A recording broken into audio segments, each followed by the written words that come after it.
Bonjour à tous et bienvenue dans mon univers. Alors aujourd'hui j'ai décidé de vous faire une présentation de mes tarots de Marseille. Alors j'en ai pas beaucoup parce que ça fait pas longtemps que j'ai décidé d'en acheter. Pour tout vous dire, l'an dernier j'étais en vacances et j'ai eu envie de me mettre au tarot de Marseille. Donc j'ai fait livrer sur mon lieu de vacances un livre et un tarot.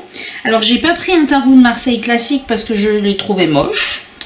Et donc je me suis fait livrer la voix du tarot de Alexandro Jodorowsky pour un peu comprendre le tarot de Marseille. Il était très intéressant, parfois il allait un peu trop dans le détail pour moi, c'était un peu compliqué à comprendre et je trouvais que les mineurs n'étaient pas assez expliqués et je trouve que ce qui est compliqué dans le tarot de Marseille c'est les mineurs et il n'y a pas beaucoup de livres qui en parlent. En tout cas, j'ai donc lu ce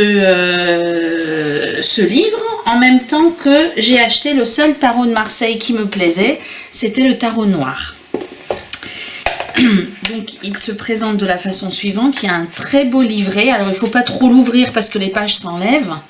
Un très beau livret avec une explication non pas de la signification de la carte, mais de ce qui se situe sur la carte. D'ailleurs, je pourrais vous faire une présentation si ça vous plaît.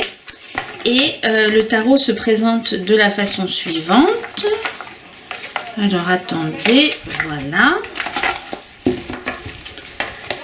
Et en fait, je trouvais que les illustrations étaient un peu différentes de celles de base du tarot de Marseille, mais que c'était quand même un tarot de Marseille. Et moi, il me plaît énormément. Donc, on a toutes les représentations du tarot de Marseille avec l'aigle, mais un peu différentes, avec des personnages qui sont parfois une drôle de tête. Là, l'ange a une drôle de tête. Et puis là, les chevaux aussi. Ça fait un peu tarot macabre. Et j'aime beaucoup. Là aussi, les personnages là, qui sont sur la roue, ils sont aussi un peu bizarres. Là, la carte du pendu. Là, on a la mort. Alors là, le diable avec son ventre proéminent. La tour. Et là on a, alors pas un chien et un loup, on a un animal un peu bizarre. Le soleil, le jugement, le monde. Et après, bien, ce sont les représentations classiques des... Alors les cartes de cour ne sont peut-être pas forcément les représentations classiques, mais les mineurs le sont. Donc là, il y a toutes les cartes de cour. Et là, il y a les mineurs. Et en fait, je trouve qu'il a quelque chose, il est moins austère que les tarots de Marseille de base. Et c'est la raison pour laquelle c'est le premier tarot de Marseille que j'ai acquis. Voilà pour le tarot noir.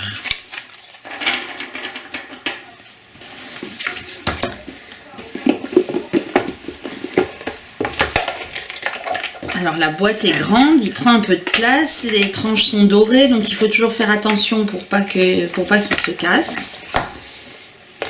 Voilà. Ensuite, je suis tombée sur une petite vidéo, enfin petite, non longue, de Hiero Intuition, et il présentait l'œuvre de Bruno de Nice. Et là, j'ai adoré sa façon de présenter le tarot. Donc, je me suis acheté les 3 livres qu'il a écrits. Le tarot, la méthode complète. Vous voyez, j'ai fait plein de petites...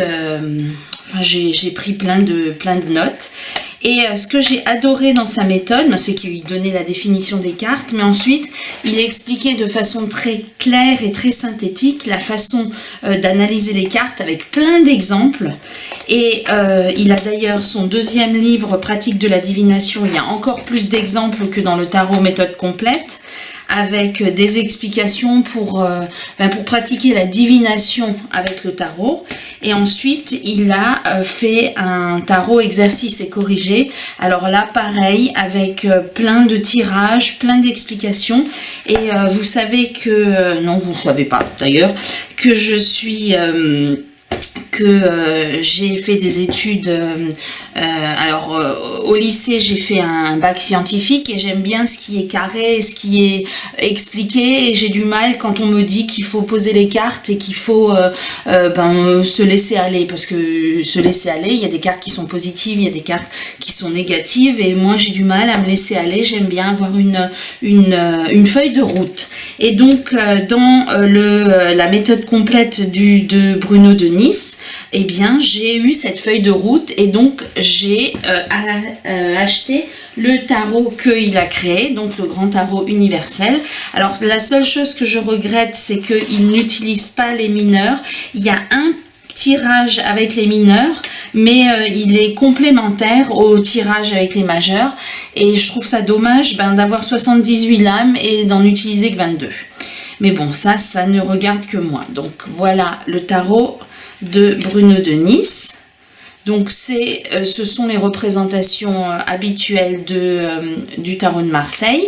Il a fait des vidéos dans lesquelles il explique les significations des cartes pour lui, parce que ça par exemple c'est la carte du travail. Parce que tout est fait d'après des cartes significatives. Si vous avez votre signifiant en positif, eh bien la réponse sera positive, et si vous avez votre signifiant en négatif, elle sera négative. Et il a une méthode de tirage à la coupe qui est très intéressante, parce qu'elle vous permet de répondre à une question par oui ou par non et d'avoir des explications. Ce qui n'est pas toujours le cas dans le cadre des tirages en croix qui sont plus projectifs. Et donc voilà, là ce sont les majeurs avec lesquels il travaille tout le temps, et là il y a les mineurs. Alors là il me manquait une carte dans le jeu, donc je leur ai demandé de me la renvoyer. Ils m'ont gentiment renvoyé.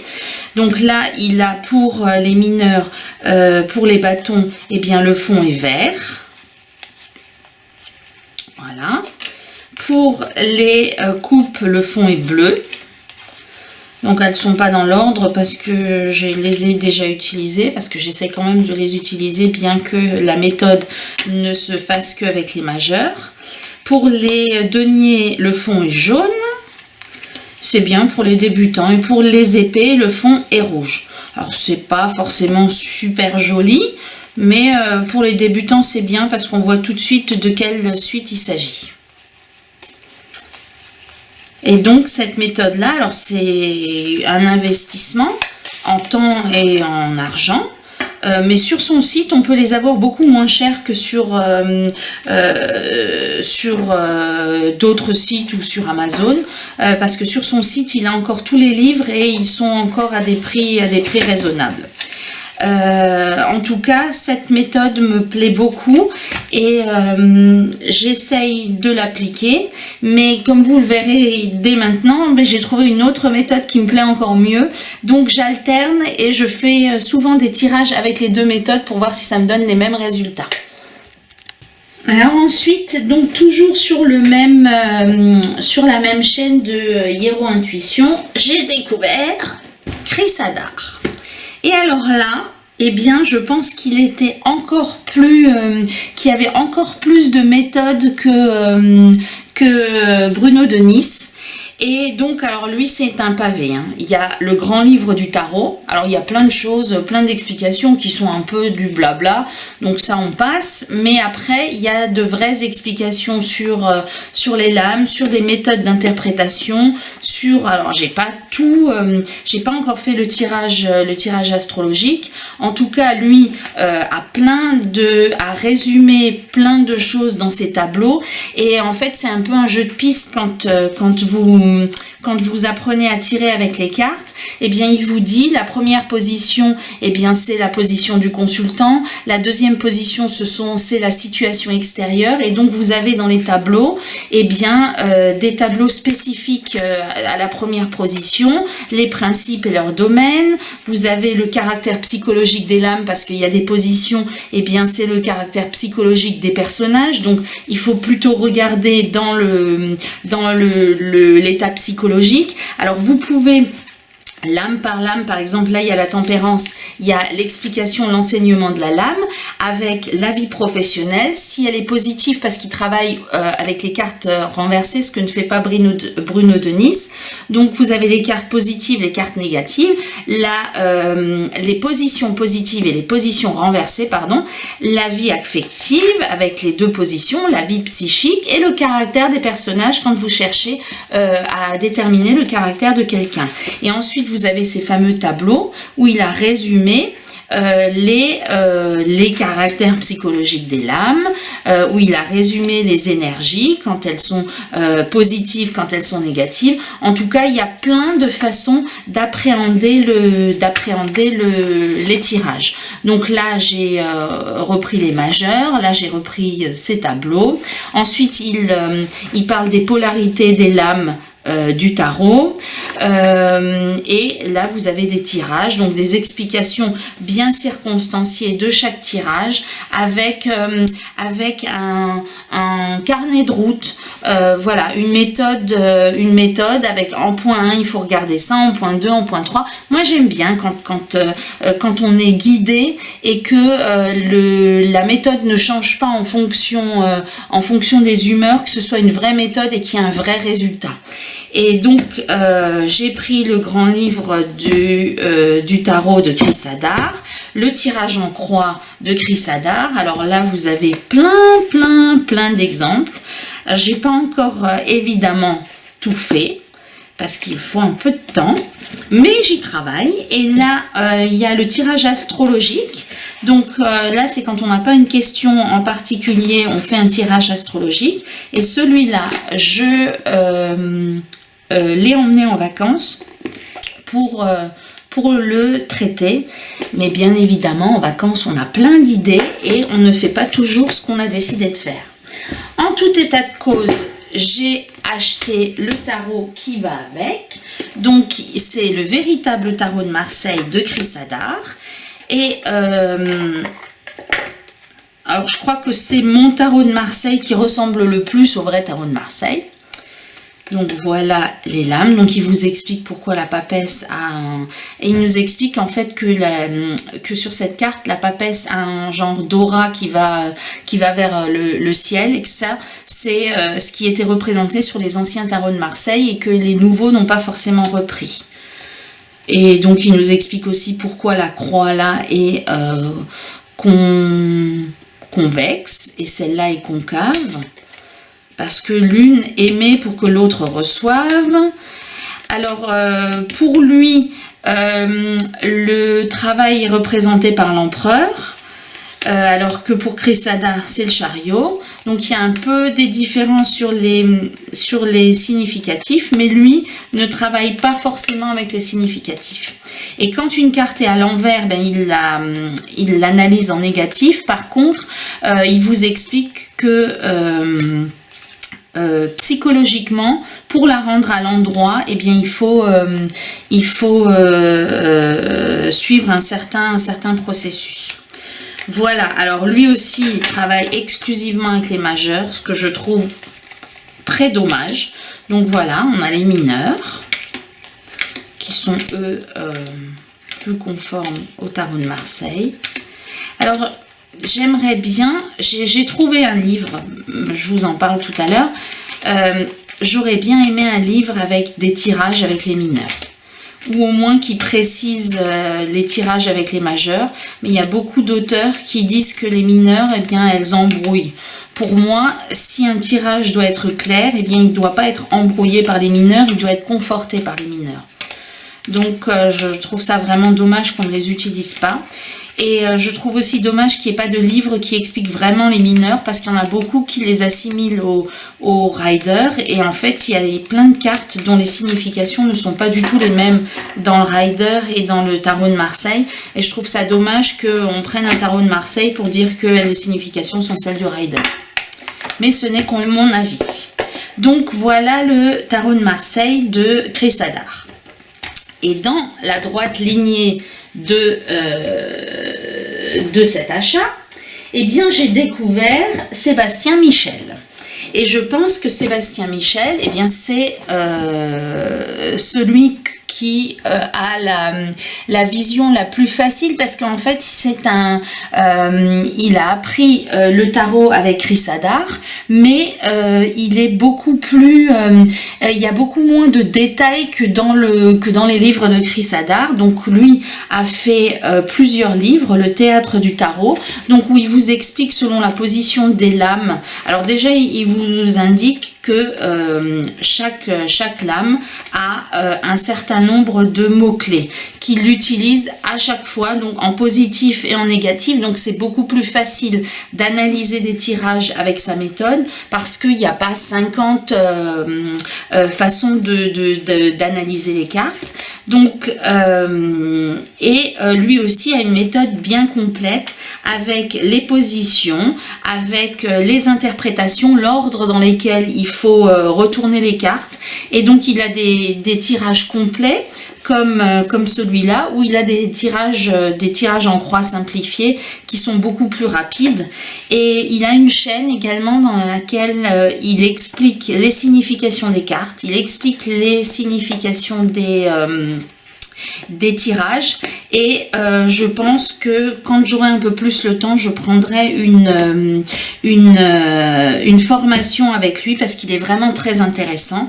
Ensuite, j'ai acheté le tarot par la pratique, et celui-là me suit aussi en vacances, parce qu'il est vraiment très clair dans les significations des cartes et dans les méthodes de tirage. Et il a prévu aussi le tirage astrologique. Dans le cas de Chris Hadar, eh bien c'était un livre à part. Et ensuite il a fait un tarot. Alors au mois de septembre, fin septembre, début octobre, il a sorti un livre sur le tirage karmique. Et là il a également sorti Créer son succès avec le tarot de coaching. Donc là eh bien, c'est pour ce que je vous expliquais tout à l'heure. Quand vous avez une carte renversée, le but, c'est de la remettre à l'endroit. Et comment on la remet à l'endroit? Eh bien, il donne les significations plutôt psychologiques des lames pour expliquer comment on peut renverser la vapeur, ou on peut trouver des solutions. Parce que vous verrez que dans ces tirages à lui, eh bien, voilà, par exemple, ce tirage-là, donc il y a des positions.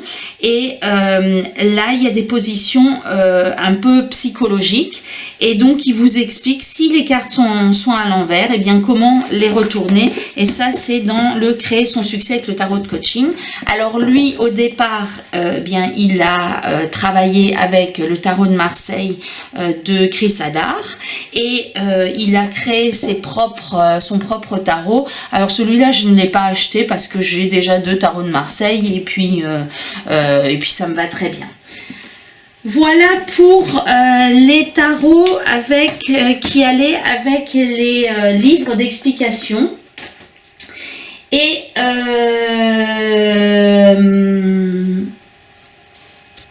voilà. Ensuite, je poursuis avec un tarot qu'on m'a offert. Alors, c'est un tarot très vieux et pour moi très récent, dans la mesure où je viens de le recevoir. C'est une amie qui l'avait dans ses étagères, qui ne tire absolument pas les cartes, et donc qui me l'a offert. Alors voilà, un tarot de Marseille, un peu, les cartes sont... Enfin, il est très vieux, hein, il a plus de 25 ans. Et voilà, c'est un... Alors, celui-là ne m'attire pas forcément, mais bon, elle a été très gentille de me le donner, et donc je l'ai accepté avec joie. Alors les cartes sont petites, elles sont plastifiées, enfin elles sont pas très attirantes, je dirais. Et il y a un livret avec.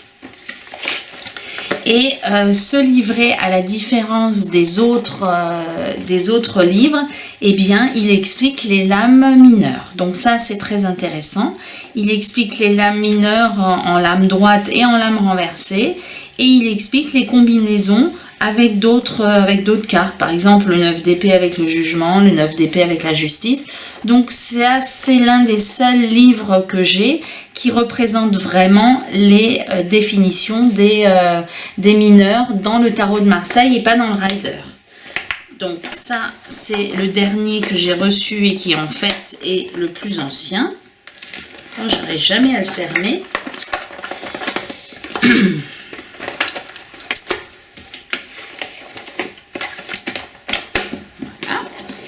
Et le dernier que je voulais vous présenter, alors qui est intitulé Tarot de Marseille et qui n'est pas vraiment, si, c'est un tarot de Marseille, mais pas avec les représentations d'origine, eh bien c'est le Métanoïa Marseille de Bouchette Design qui a également fait, je vous présenterai ses autres jeux, j'en ai 2 autres. Donc elle c'est toujours très soigné, la boîte est magnifique avec des reflets sur les illustrations. Et alors regardez-moi ce dos, enfin je suis tout à fait fan de ce qu'elle fait. Et donc là elle a une explication succincte sur les majeurs et sur les mineurs. Oui. Et donc celui-là, vraiment, je trouve que pour un tarot de Marseille, c'est vraiment une œuvre d'art. J'aime beaucoup les représentations. Alors, elle ne suit pas forcément... vous voyez, là, on a les chevaux qui regardent un peu dans la même direction, alors que normalement, ils regardent dans une direction différente. Elle ne suit pas tout à fait les présentations initiales du tarot de Marseille, mais il y a vraiment des cartes... Je pense que celui-là m'a réconcilié avec le tarot de Marseille. Les autres m'ont réconcilié avec la méthode de tirage du tarot de Marseille, mais celui-là m'a réconcilié vraiment avec le tarot en tant que tel. Voilà, la tempérance, l'impératrice, la papesse qui est très austère. Et ensuite, on a les mineurs. Donc là, on a les épées. Les cartes de cour. Les bâtons. Alors là, c'est pas tout à fait la représentation des bâtons du tarot de Marseille, mais il y a ces magnifiques fleurs. Donc on voit si la carte est positive ou pas, selon que la fleur a éclos ou pas. Ah oui, elle a mis des cartes supplémentaires, ça prend du temps, c'est le moment. Ceux-là, je vais les mettre à l'écart.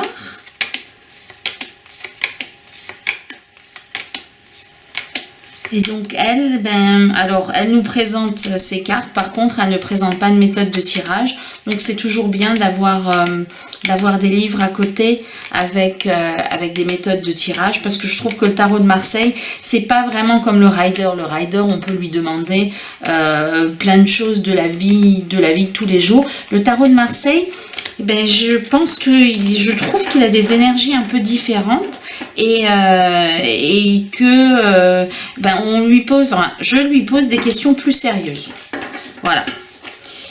Donc voilà le dernier que j'ai reçu et celui qui me plaît le plus. Et je vous présente encore rapidement juste 2 livres. Donc l'un que l'ami qui m'a offert Votre destinée par le tarot, m'a offert aussi. Alors celui-là aussi, il est intéressant, c'est le tarot Marseille Wirth.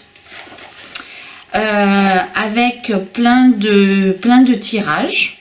Alors on nous explique les tirages, mais il n'y a pas d'exemple, il n'y a pas et on nous explique le symbolisme des cartes avec la numérologie, l'astrologie. Donc celui-là, il est intéressant sur ce point. Là, on nous explique la numérologie des arcanes mineurs, juste des mots-clés, il n'y a pas vraiment d'explication sur les arcanes mineurs. Et je finis avec un petit livre qui ne paye pas de mine. Le tarot en action. Je l'avais acheté quand je m'étais mis au Rider-Waite, et en fait je comprenais pas pourquoi j'avais pas saisi qu'il ne parlait que du tarot de Marseille. Quand je l'ai acheté, c'était vraiment pour comprendre le tarot, et j'avais acheté aussi le tarot lire le tarot avec le Rider-Waite, qui est un livre fantastique. En tout cas, je pensais que c'était pour le Rider, donc je l'avais lu et puis je comprenais rien parce qu'il traitait du tarot de Marseille, et quand je me suis mise au tarot de Marseille, je l'ai rouvert. Et alors ce livre, c'est vraiment une pépite parce que il vous explique la description des cartes, avec dans la pratique la signification des lames. Ensuite, on vous dit à quoi ça correspond: une femme, une compagne, une épouse, la force, énergie, maîtrise, action, succès. Donc il y a quelques mots-clés qui correspondent exactement aux définitions. Ensuite, vous avez une deuxième partie sur les tirages, parce que ça aussi, il n'y a pas beaucoup de livres qui vous donnent des tirages. Donc on a tirage avec explication des tirages. Là, il y a le tirage en croix. Ensuite, il y a l'étoile de Vénus avec des applications et des explications. Le tirage du prénom. Voilà.